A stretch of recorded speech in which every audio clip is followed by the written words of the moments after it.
Oi, bom dia, boa tarde, boa noite. Não sei como você está vendo que horas você está vendo esse vídeo. Meu nome é Amanda Marinho, sou professora de História da Rede Força Máxima e hoje eu estou aqui para ensinar para vocês o módulo 6 de História 1, tá? Então, primeira série, História 1, módulo 6. Antes de mostrar meu slide aqui para vocês, as aulas que eu preparei, eu queria fazer um breve comentário. Lembra quando a gente estuda lá no sexto ano sobre o historiador, qual a importância do historiador, outros profissionais que ajudam o historiador e etc. Bom, hoje, na nossa aula, no nosso módulo de hoje, a gente vai falar muito sobre isso, sobre outros profissionais que ajudam o historiador. Então, eu vou começar meu vídeo já agradecendo a 2 profissionais que não são da área de história que me ajudaram nessa aula. Na verdade, eu contei com a ajuda de 3 profissionais. Bom, primeiro eu pedi ajuda para um professor meu da faculdade de História Antiga, que me ajudou em umas imagens aí que eu vou mostrar para vocês daqui a pouco. Então, Alexandre Moraes, muito obrigada. Depois eu vou agradecer a Thaís, professora de Ciências da Rede Força Máxima. Acabei de mandar uma mensagem para a Thaís pedindo uma informação aqui e ela me confirmou. Thaís, muito obrigada. E depois o meu querido amigo Brunão de Química, que também me ajudou nessa aula de hoje. Então, Amanda, por que você está falando isso? Para pagar de youtuber aí e agradecer aos teus amigos? Não, não tem nada a ver. É para mostrar para vocês que a gente não trabalha sozinho. Enquanto sociedade, se a gente já não vive sozinho, se a gente depende de outras pessoas, por exemplo, se acontecer um problema elétrico aqui na minha casa, eu não tenho nenhum know-how, nenhuma habilidade para conseguir resolver. Então, eu vou precisar chamar um eletricista para me ajudar. Assim também funciona na minha profissão, não só no caso de professora, mas também de história, especialmente de historiadora, né? Eu, enquanto pesquisadora, eu preciso de outros profissionais para me ajudar. Então, essa aula de hoje ela vai contar com a ajuda de pesquisas paleontólogas, antropólogas, científicas na parte de ciências mesmo, de biologia mesmo, biólogos, químicos, arqueólogos, não sei se já falei, enfim, são várias áreas que colaboraram para a formação desse conteúdo de hoje. Então, valorizem aí essa interdisciplinaridade, tá bom? Bom, dito isto, vou compartilhar meus slides aqui com vocês para a gente começar. Alright. Vamos falar então da América pré-colombiana, tá? Para começar, o que é América pré-colombiana e por que esse nome? Pré-colombiana vem antes de Colombo, tá bom? Antes de Cristóvão Colombo chegar aqui. Bom, então a gente fala América pré-colombiana, antes de Cristóvão Colombo chegar aqui, em 1492, como é que era antes? Como é que era antes do continente americano? A gente acaba estudando, infelizmente, muito da história eurocêntrica, ou seja, é a visão da Europa sobre a gente. E a gente, enquanto indivíduos americanos, o que a gente tem de história que não é a visão do europeu lá? O que a gente tem dos nossos antepassados? O que a gente aprende sobre isso? Na verdade, a gente aprende muito pouco e a gente tem poucos vestígios. E aí, mais uma vez, agradecendo ao trabalho dos arqueólogos, paleontólogos, enfim, e as outras profissões todas que ajudam a gente a entender um pouco mais sobre o passado. Isso não é papel só do historiador, tá? Tem, enfim, várias outras áreas aí nesse rolê. Bom, a gente vai falar da origem do ser humano no continente americano e as primeiras civilizações. Antes, eu queria deixar 2 observações. Eu nunca falo... Eu evito ao máximo falar a origem do homem. Eu prefiro falar a origem do ser humano, homens e mulheres, tá? E segunda coisa, eu não falo descobrimento da América ou descobrimento do Brasil. Eu sempre uso os termos chegada, porque antes dos europeus chegarem aqui, a gente já tinha indivíduos vivendo aqui na América, que é o que a gente vai falar hoje. Então, na minha visão de historiadora, eu não acho que o Brasil ou que a América foi descoberta, mas que os portugueses, que os europeus, né, espanhóis, eles chegaram aqui, ok? Bom, seguindo. Surgimento do ser humano. Aí botei essa imagem maravilhosa do Homer Simpson aí. Desculpa se eu estiver um pouco agitada, acabei de tomar café aqui para dar para vocês. Bom, a gente tem teorias criacionistas e evolucionistas. Vocês já viram isso, se eu não me engano, lá no módulo 1 ou 2, esse ano. E eu não vou entrar nesse conteúdo, é só para a gente relembrar rapidamente, tá? Então, existem teorias religiosas de surgimento do homem, de que Deus criou um planeta né, criou a Terra em 6 dias e no 7º ele descansou. Se você acredita nisso, show. A gente estuda história ciência, tá? O Brasil tem um ensino laico, a nossa história tem um ensino laico. Então, o que eu ensino para vocês, o que a gente, enquanto escola, ensina para vocês, é um ensino que não está baseado na religião. Se você acredita que Deus criou o mundo, ou que, sei lá, qualquer outra coisa, é com você, tá bem? A gente vai falar sobre ciência aqui. Bom, e as teorias evolucionistas, né? É a ideia, então, de que nós, seres humanos, evoluímos de um ancestral em comum com o macaco. É como se a gente tivesse um primo distante com o macaco, e a gente teria evoluído disso, tá? Desse primo distante. Olha só, não é a ideia de que a gente evoluiu do macaco, tá? Darwin não falou isso, mas de que a gente evoluiu de um ancestral em comum. Alright? Beleza? Bom, já está escrito aí para vocês. Seguindo. A gente tem duas teorias de chegada do ser humano no continente americano, tá? Ou duas teorias científicas, né? Primeiro, é a autóctone, que diz que o ser humano teria surgido no próprio continente americano, ou seja, que essa evolução se deu aqui mesmo na América. Essa teoria não é comprovada cientificamente e ela é muito pouco difundida. Então, o que a gente mais ensina nas escolas, na universidade, enfim, que é o que a gente tem comprovação científica, é a teoria alóctone, tá? Ela é mais difundida, como eu disse, na comunidade acadêmica e, segundo ela, o ser humano teria chegado ao continente americano por meio de migrações de outras regiões. Então, o que a gente aprende e o que a gente ensina? O que a ciência diz? O ser humano, os indivíduos, surgiram no continente africano e teriam vindo para cá, para a América, através de migrações. Beleza? Então, surgimos, né, nós, raça humana, surgimos na África e viemos aqui para a América através de migrações que a gente vai falar hoje. Bom, dentro dessa teoria alóctone, a gente tem duas outras teorias. Então, é o seguinte, esquece, ou melhor, deixa um pouquinho de lado essa teoria de que nós surgimos no continente americano, porque ela não é comprovada cientificamente, e vamos pensar nessa que nós surgimos na África, tá? Que é a teoria alóctone. Dentro dessa teoria alóctone, a gente tem outras duas teorias. Amanda, muita coisa, eu sei, eu tô falando de umas ramificações aqui. Então, se você achar melhor para você entender no seu caderno, faz um mapa mental ou faz puxando assim e aí coloca o seguinte. Teoria autóctone e teoria alóctone. Da teoria alóctone, você vai puxar duas que a gente vai falar aqui. Tá? Bom, então, na teoria alóctone, como eu falei para vocês, nós surgimos aqui. Acompanhem, por favor, aqui no meu mouse, ó, tá vendo aqui? Surgimos no continente africano e viemos para a América através de migrações. Então, olha só o caminho que o ser humano teria feito. Daqui, vindo aqui para a Europa, Ásia, migrando para cá. Já vou falar sobre esse caminho aqui só um minutinho. E chegamos aqui na América, né? América do Norte, e povoamos toda a América. Teoria número 1, tá? Teoria número 2. A gente surgiu aqui na África, viemos aqui na Europa, Ásia, passamos para cá, Oceania, e daqui viemos para a América, ok? São essas duas teorias que estão aqui no mapa para vocês. Eu vou tentar falar bem devagar e eu vou voltar nisso, agora eu falei rápido, mas eu vou voltar nisso para fixar bastante para vocês, tá? Para que não haja dúvidas. Então, olha só, a teoria alóctone, né, que é essa que é comprovada cientificamente, ela tem duas ramificações. Primeiro, travessia pelo Estreito de Bering. Vamos voltar na imagem. A travessia pelo Estreito de Bering cadê meu mouse? É isso aqui, tá? Eu tenho uma outra imagem aqui melhor para vocês.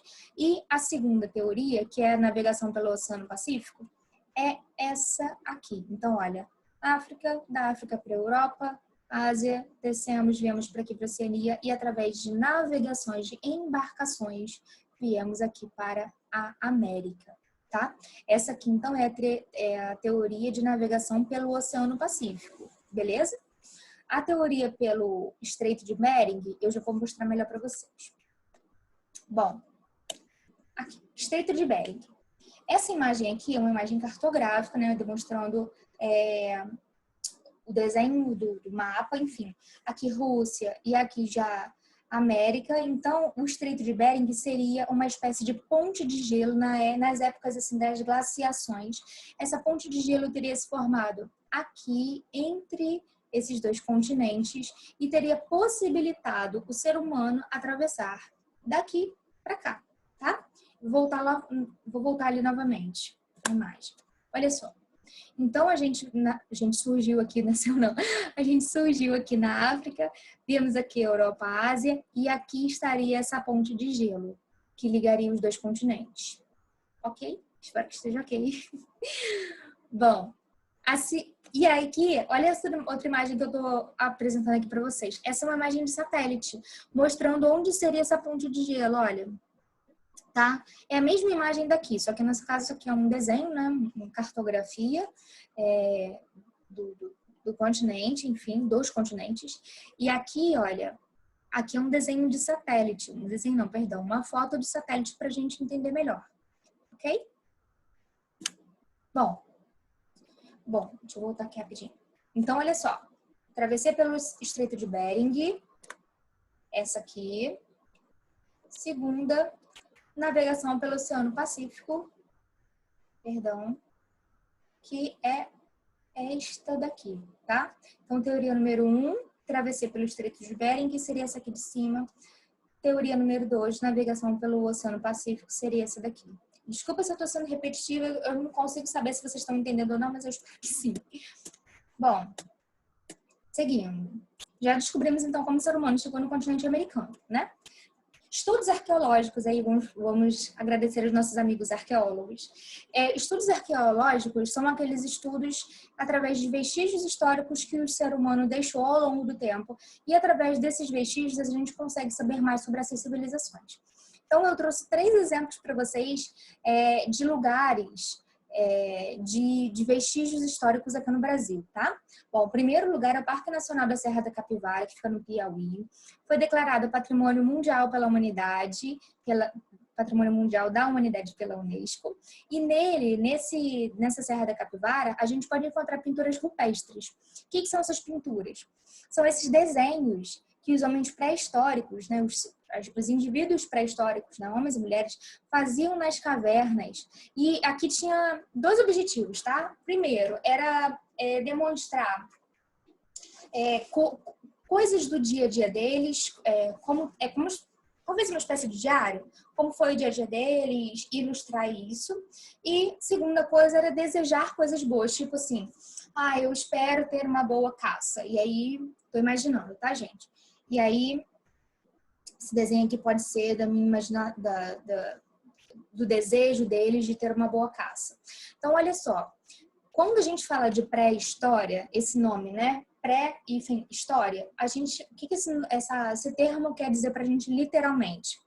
Que é antes da história, né? Pré é aquilo que vem antes. Só que é um conceito muito criticado dentro da comunidade acadêmica, dentro dos estudiosos, porque a ideia de pré-história significa que não há história antes de alguma coisa. No caso, pré-história é o momento antes da escrita.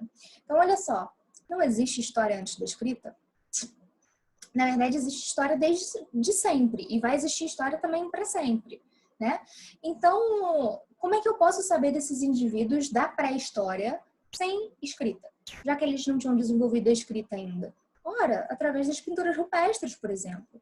Tá? Essas pinturas aqui, eu não sou estudante de história antiga e de arqueologia, mas essas pinturas podem trazer várias informações para a gente sobre aquelas sociedades.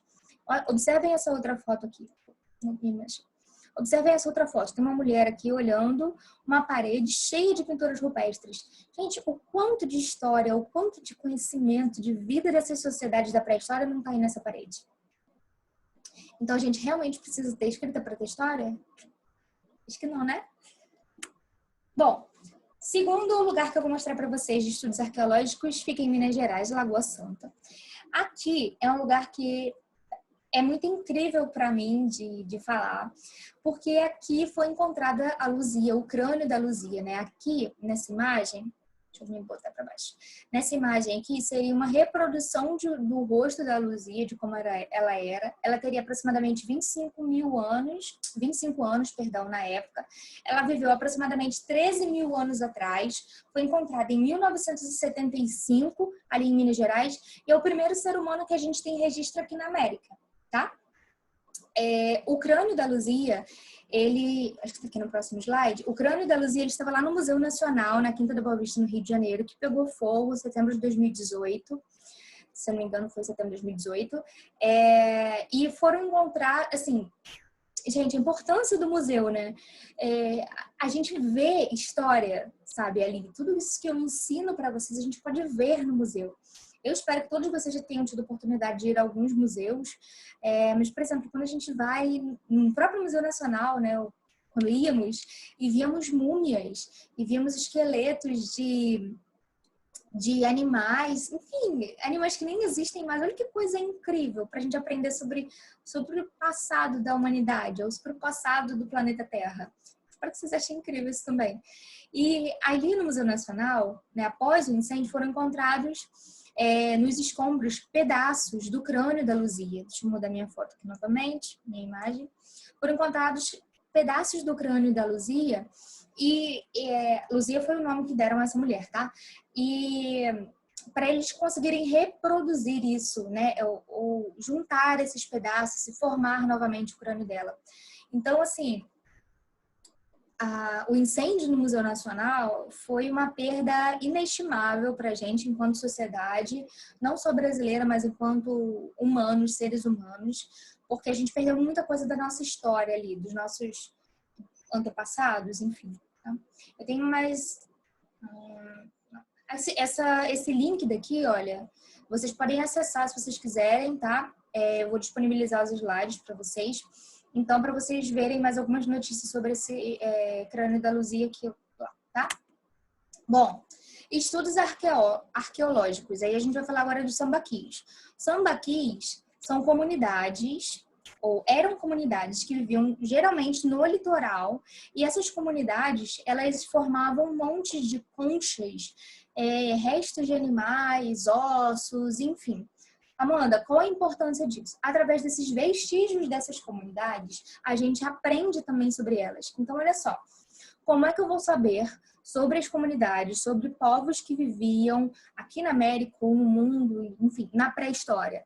Através de estudos arqueológicos. Então, eu trabalho do arqueólogo com o historiador, com o cientista, ou melhor, com o biólogo, com o arqueólogo, enfim. Vou dar um exemplo para vocês. Liguei para o nosso amigo Brunão, que eu acho que a maioria de vocês conhecem, Brunão de Química, e perguntei ao Brunão sobre o crânio da Luzia, né?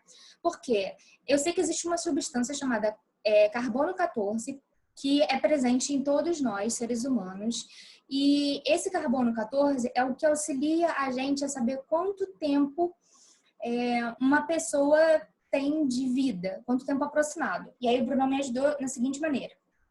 Vou dar uma colada aqui porque acabei de ligar para ele. O carbono 14, ele diminui ao longo do tempo na gente, tá? E esse carbono 14, ele é radioativo. Então, tipo, foi achado um fóssil.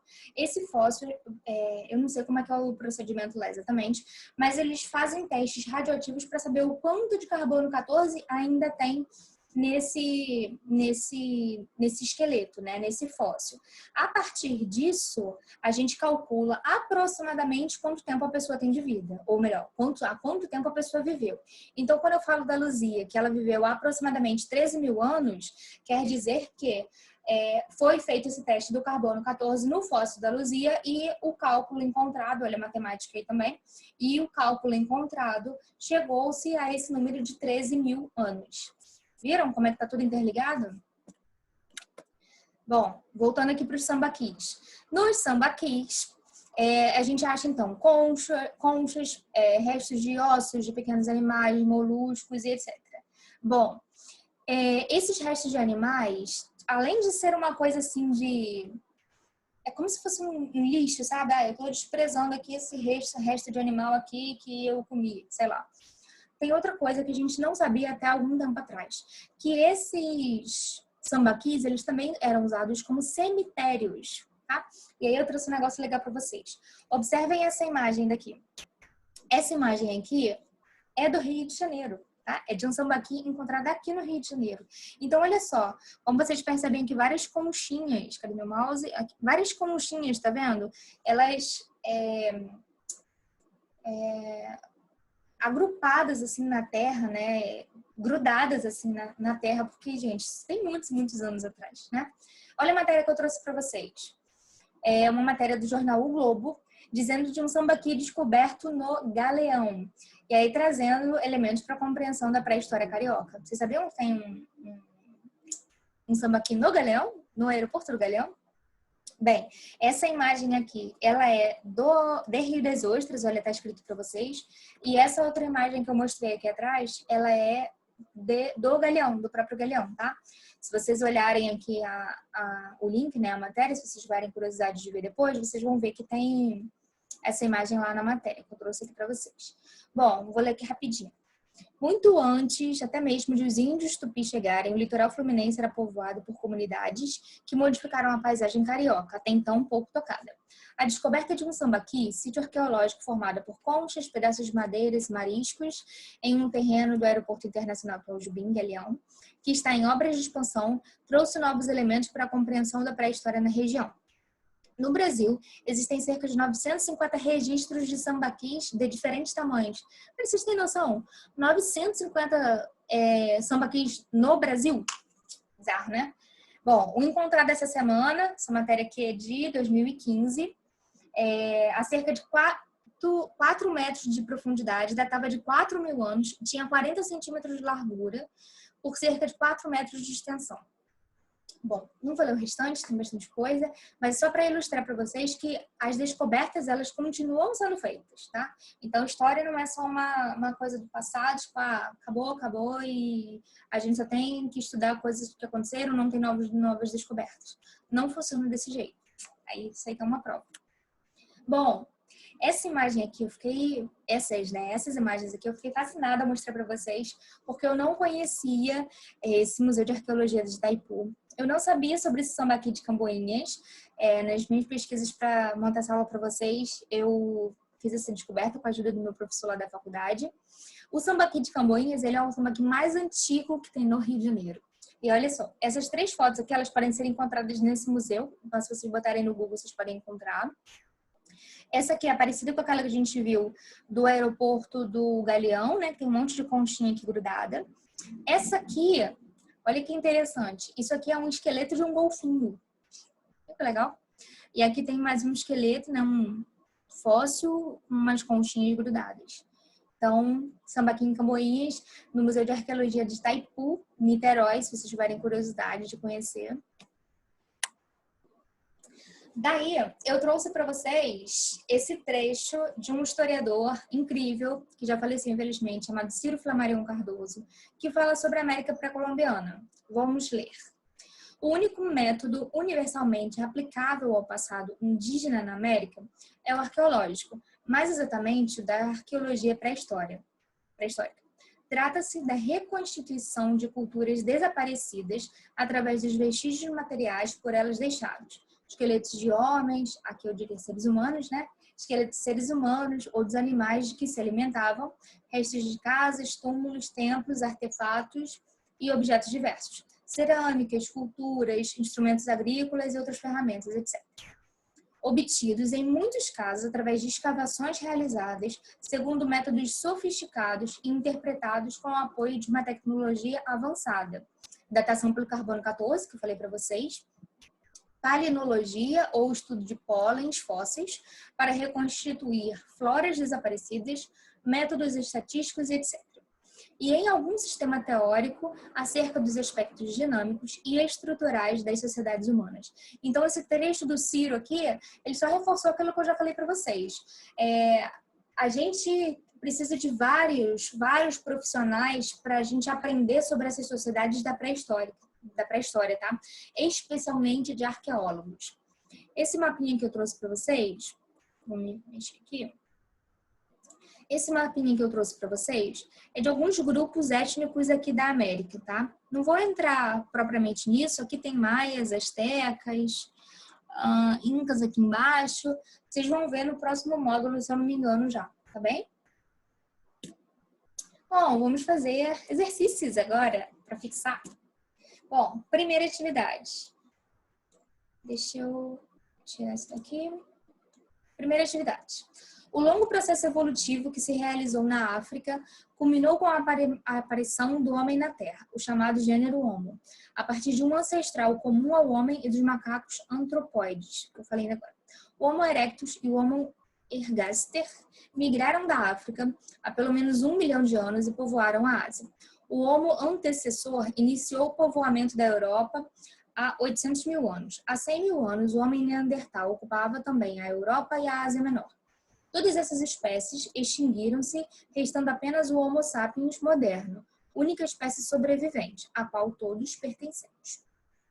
Baseado nessas informações, analise as proposições a seguir. Vou dar um tempinho para vocês pensarem aí quais são corretas. Temos 2 corretas, né? Quais são?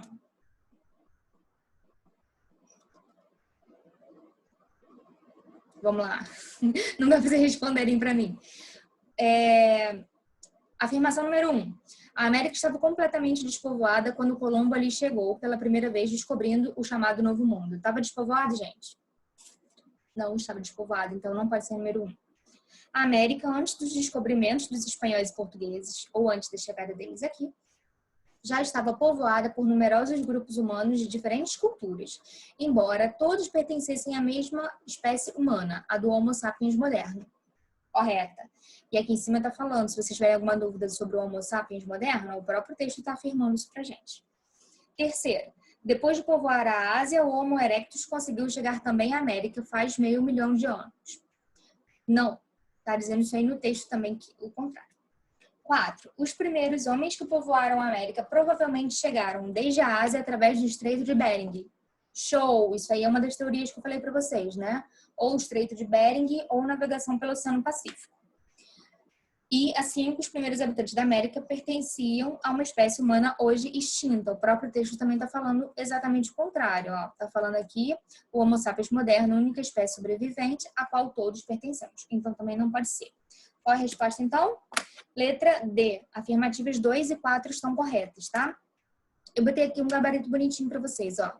As proposições 2 e 4 estão corretas, uma vez que a concepção de que não existe a população no continente americano é errônea ou errada, e a teoria científica do povoamento do continente atualmente é aceita.